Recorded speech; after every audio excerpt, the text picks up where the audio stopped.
They called him a tyrant. They burned his records. They blamed him for everything. There's just one problem. His father started it, and history finished it. His father said 4 words that changed everything. You were only temporary. This was after the son had spent years on battlefields, rallying troops his own father abandoned, keeping a dying country alive. What happens when you tell a man who saved a nation that he doesn't matter? He becomes the most dangerous king in Korean history. But here's what the textbooks leave out. During his entire 15-year reign, not a single rebellion. Not one. So the real question isn't whether he was a tyrant, it's whether the people who overthrew him had any idea what they were about to unleash.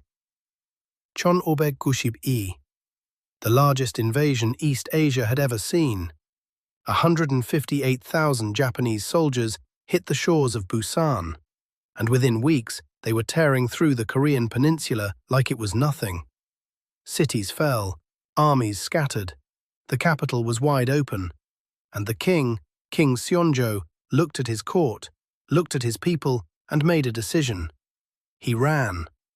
15 days. That's all it took. 15 days after the invasion started, and the king of Joseon packed up and bolted north, all the way to the Chinese border. He was so terrified he even drew up plans to cross into Ming dynasty territory and just leave.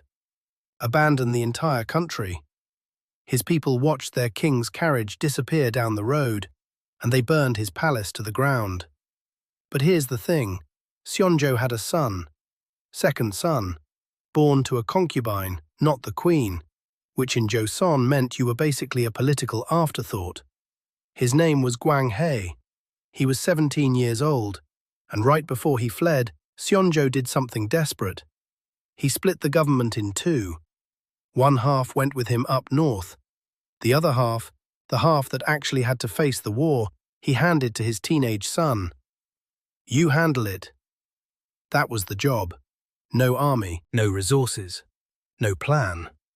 Just go south where the Japanese are and figure it out. And Gwanghae did. He marched into Gangwon province, then Pyongan, then Hwanghae, 3 of the most devastated regions in the country. And this 17-year-old prince walked straight into them. He rebuilt local governments. He organized militias. He rallied volunteers who'd already given up hope. Picture this. The king is hiding near the Chinese border, begging Ming China to send troops. And his son is out there, boots on the ground, sleeping in burned-out towns, telling farmers and monks to pick up weapons and fight.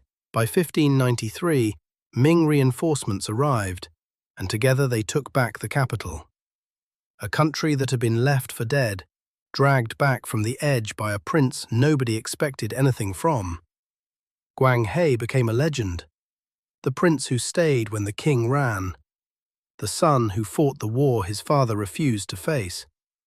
And when it was all over, when the Japanese finally withdrew, everyone in the country knew the same thing. This kid saved us. But here's where it gets wild.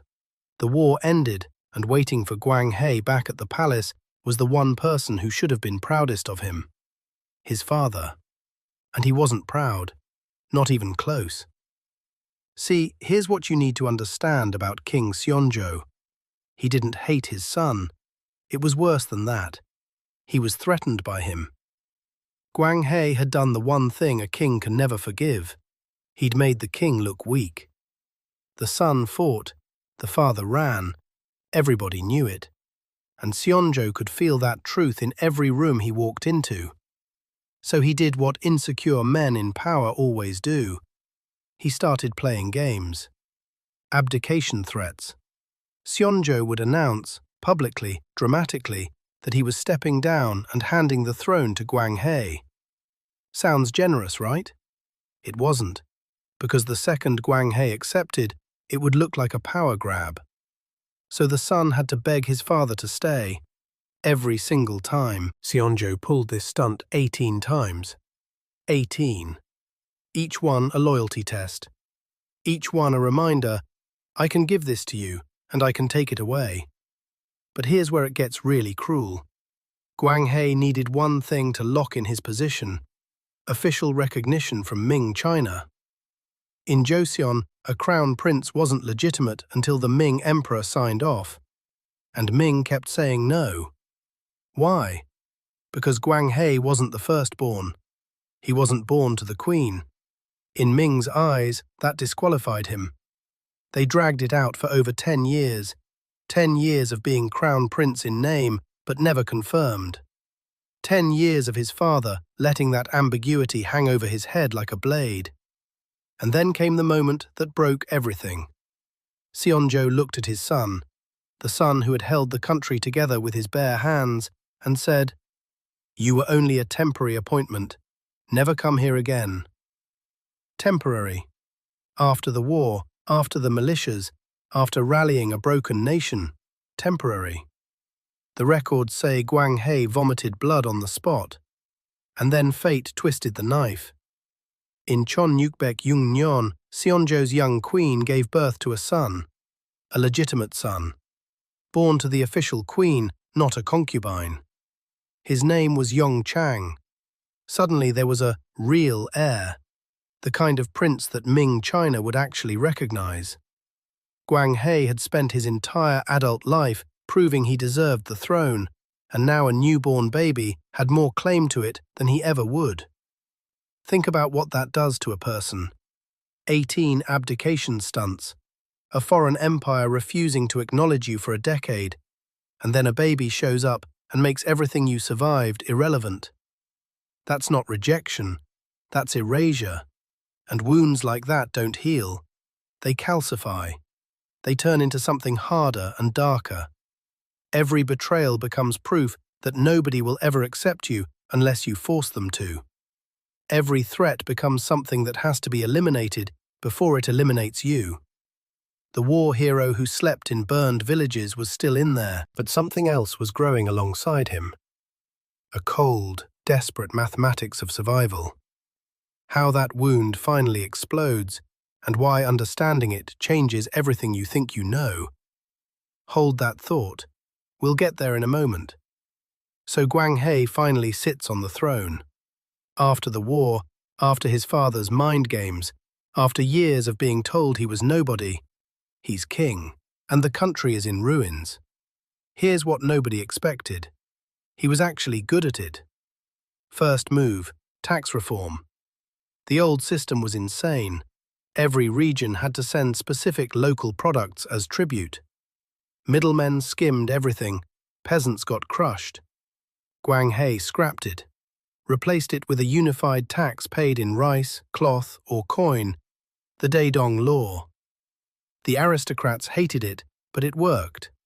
So well that it took the next 100 years for later kings to expand it nationwide. Then he rebuilt.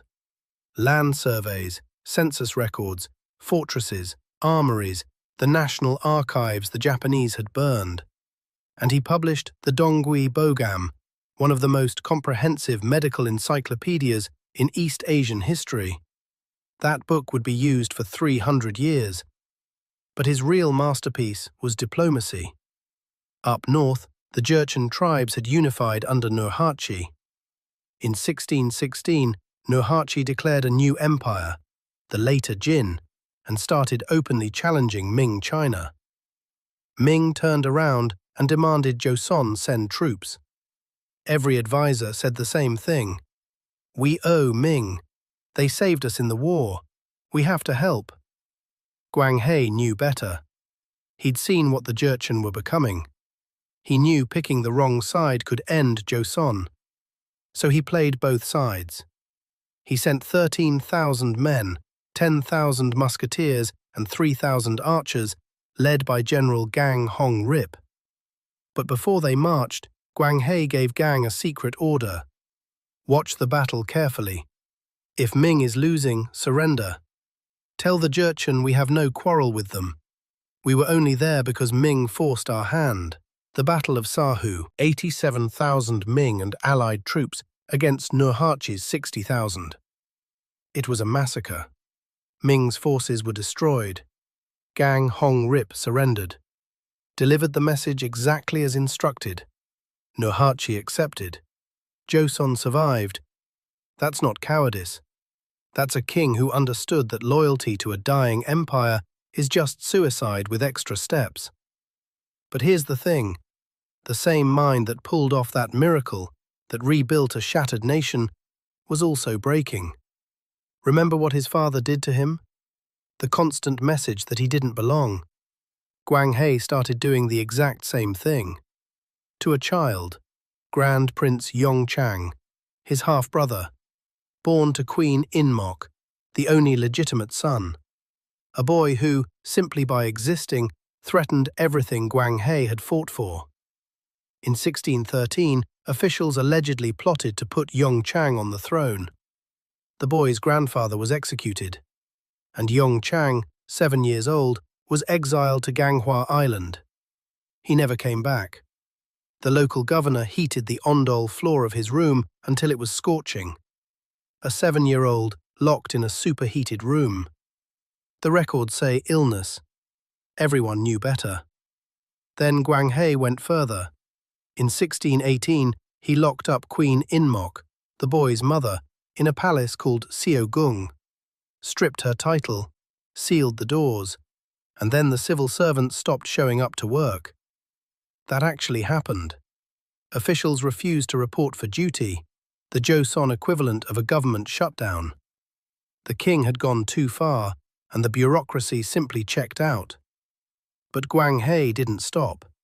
He started building 2 massive palace complexes at once, one on a site seized from his own half-brother's family because a geomancer claimed the land had royal energy.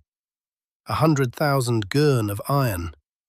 The treasury was bleeding, the people were exhausted, and the king who once rebuilt this country was now draining it dry. Here's what makes it tragic. Every cruel thing Gwanghae did came from the same wound. His father told him he was temporary, that the real heir was coming. And when that heir appeared, a helpless child, Gwanghae couldn't see a boy.